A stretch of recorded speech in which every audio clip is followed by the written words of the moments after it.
দেখছেন বার্তা এক নজর। শ্রীনগরে এক পাক রেঞ্জার্সকে আটক করেছে বিএসএফ। আর এই আটকের খবর আসার আলো দেখছেন ভুল করে পাকিস্তানের সীমান্ত অতিক্রম করে। পাক রেঞ্জার্সের হাতে ধরা পড়ে বিএসএফ জওয়ান পূর্ণম কুমার সাহের পরিবার। গত 23 এপ্রিল পাঞ্জাবে ফিরোজপুরের সীমান্তে কর্তব্যরত অবস্থায় পাক রেঞ্জার্সের হাতে আটক হন ভারতীয় সীমান্তরক্ষী বাহিনী 24 নম্বর ব্যাটালিয়নের কনস্টেবল পূর্ণম। তিনি হুগলির ঈশ্বর বাসিন্দা। পূর্ণমের পরিবারের বক্তব্য, পাকিস্তান রেঞ্জার্সের সদস্য বিএসএফের হাতে ধরা পড়ার পর এবার হয়তো পূর্ণমকে মুক্তি দেওয়ার ব্যাপারে আগত দেখাবে এই দেশ। 12 দিন ধরে এই পাকিস্তানে রয়েছেন বিএসএফ জওয়ান এই পূর্ণম কুমার সাউ। জওয়ানকে ছাড়ানোর ব্যাপারে পাকিস্তানের সঙ্গে বারবার ফ্ল্যাগ মিটিং করত ভারত, কিন্তু এই পর্যন্ত সদিচ্ছা দেখায়নি সিংবাজ শরীফের দেশ বলেই খবর। শনিবার পাক রেঞ্জার্সের সদস্য আটক হওয়ায় এবার অন্তত পাকিস্তান এগিয়ে আসতে পারে বলে মনে করছেন পূর্ণম স্ত্রী রজনী সাউ। রজনী অন্তঃসত্ত্বা, তার মধ্যেও স্বামীকে ফেরাতে সম্প্রতি পাঠানকোটে গিয়েছিলেন তিনি। সেখানে বিএসএফ এর সঙ্গে কথা বলেছে, কিন্তু তিনি জানান যে পূর্ণমকে ফিরিয়ে আনার ব্যাপারে সব রকম চেষ্টা চলছে বলে বিএসএফ এর তরফে তাকে আশ্বস্ত করা হয়। কয়েকদিন ধৈর্য ধরতে বলা হয়। পূর্ণমের স্ত্রী জানিয়েছেন তারপর 12 দিন কেটে গেলেও তাদের কাছে কোনো খবর আসেনি। তবে বিএসএফ এর হাতে পাক রেঞ্জার্সে আটক হওয়ার খবর শুনে কিছুটা স্বস্তি পাচ্ছেন তিনি। রজনী মনে করছেন এবার হয়তো নিজের দেশের সেনাকে ফেরাতে পূর্ণমকে ভারতে ফিরিয়ে দেবে পাকিস্তান। এর আগে 7-8 বার ফ্ল্যাগ মিটিংয়ে যে কাজ হয়নি, নিজেদের স্বার্থে এবার হয়তো পাকিস্তান সাড়া দেবে, কারণ এবার তাদের স্বার্থ রয়েছে। তবে কয়েকদিন অপেক্ষা করে প্রয়োজনে দিল্লিতে গিয়ে বিএসএফের শীর্ষ কর্তারা সঙ্গে দেখা করবেন বলেও জানান রজনী। হুগলি থেকে রাজেশ দেবনাথের রিপোর্ট, বার্তা এক নজর।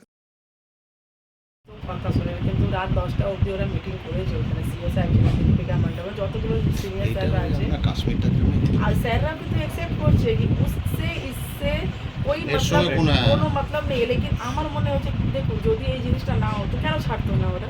যখন ওইখানে কমন চেয়ে ঠিক আছে সেদিন ছাড়লো না, তারপরের দিন ছাড়তে পারো। 12 দিন হতে চললো স্যার দিত। আপনার যেটা হয়েছে দেখুন, কাশ্মীরের বিষয়টার পরে তো গোটা দেশে একটা বুঝতে পারছেন তো একটা হালচাল হয়েছে।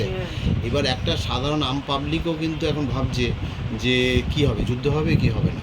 আবার পাকিস্তানেও সেম জিনিস চলছে। তা ওরা যদি ধরুন ইগোতে নিয়েছে, কিন্তু এটা কিন্তু কোনো ব্যাপার না, এটা ছাড়বেই, আজ না কাল ছাড়বে।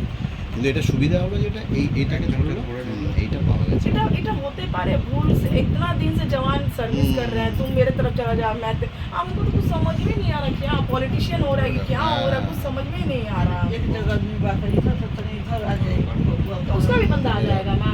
आज तक नहीं आया हम लोग का, तो फिर भी इंडिया में एक बार हो चुका था क्योंकि अभिनंदन जी का।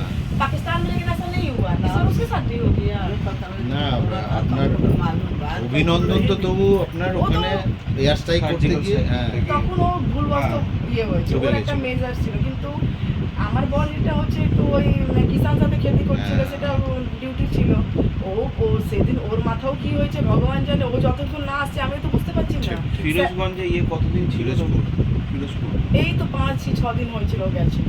এর আগে কি তার আগে মানে ওখানে পাঠানকোটে ছিল? হ্যাঁ না, আগে 2 মাস আগে ফেব্রুয়ারি অবধি ও কুম্ভ মেলায় ডিউটি ছিল। তারপরে ওকে পাঠিয়েছে হেডকোয়ার্টার কাংড়া, আবার কাংড়া থেকে এসেছিল পাঠানकोट। पाठानकोट থেকে ওই बोलेছিল कि तुम लोग का ड्यूटी पड़ेगा अब अमरनाथ यात्रा में, तो 2 महीना फ्री बैठे हो तो बॉर्डर का ड्यूटी करना। उसी के लिए उसको भेजा गया था। 5 दिन ड्यूटी किए, 6 दिन में ये चीज हो गया। এর আগেও তো বর্ডারে ডিউটি করেছে। এই বর্ডারে করেনি, বাংলাদেশ বলুন মালদায় বলুন এই সব করে। এইটা ফার্স্ট ছিল ওনার জন্য। ইলেকশন ডিউটিতে যেত। হ্যাঁ এই তো রিসেন্ট ইউপিতে, বিহারতে, গাজীপুরে ইলেকশন ছিল, ইলেকশন ডিউটি করিয়ে এসেছে, সবই ডিউটি। যারা সঙ্গে ছিল তারা দেখেনি কি হয়েছিল? না ওর হাজবেন্ড, আমার হাজবেন্ড না এখন 4 বছর ও রিজার্ভে চলছে, মানে ওর পার্মানেন্ট কোথাও ডিউটি নেই, যেখানে যা হবে ওকে পাঠায়। হ্যাঁ রিজার্ভে চলছে এখন 4 বছর ও রিজার্ভ থাকবে। এই 2 বছর হয়েছিল ভোলা থেকে, और 2 साल हमको रिजर्व में रखेगा। ওর এখন পার্মানেন্ট ডিউটি কোথাও নেই। কারণ মালদায় যখন ছিল 6 বছর, আবার ওইখান থেকে গেছে জম্মু, ওইখানে 2.5 বছর ছিলেন। আবার ওইখান থেকে আবার কুম্ভ মেলাতে পাঠিয়েছিল। তো ডিউটি ওর মানে এখন পার্মানেন্ট ছিল না। 4 বছর ওকে মানে ওর ব্যাটালিয়নটা মানে 24 ব্যাটালিয়ন পুরো রিজার্ভে চলছে, মানে যেখানে যে প্রবলেম হবে ওদেরকে পাঠানো হবে। ওর সঙ্গে তাহলে ওখানে আর কেউ ছিল না সেদিনকে? সেদিন যেখানে ওনার সেদিন ডিউটি ছিল ওইখানে উনি কমান্ডার ছিল, ওর জুনিয়র দুটো ডিউটি ছিল। তো ওকে বুঝিয়ে দিয়েছিল কি তোমারা ये লোকেশন है আর তোমারা ये লোকেশন है, দুটো লোকেশন অনুযায়ী। আর এ কি করেছে, কিষান যে খেতে করছিল তো কিষান না পাকিস্তানের এরিয়াটা আমাদেরই পড়ে, কিন্তু ওইদিকে জওয়ান যেতে পারে না, কিন্তু किसान की एग्रीकल्चर करते पारे, माने किसान लोग खेती कर सकता है, इतना परमिशन उन लोग को है। ये पता नहीं कैसे गलती से क्रॉस कर गए। किसान लोग के साथ। तो किसान को तो पकड़ा नहीं, वहाँ का रेंजर इनको पकड़ लिया। सर लोग तो अभी तक यही बताए हैं। सर बोले हैं जब पीके साहब आएगा तो ही डिटेल्स पता चलेगा कि वो गलती से गया है कि उसको कोई पकड़ के ले गया है। अभी उसी का इंतजार हो रहा है कि उनका स्टेटमेंट क्या है।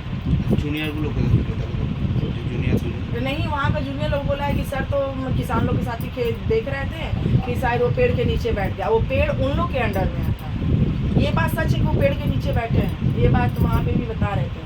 लेकिन पता नहीं कैसे उनका एरिया में था, इनको पता नहीं কালকে चल रहा আপনার कि ওই क्या। ইয়েতে একটা দেখাচ্ছিল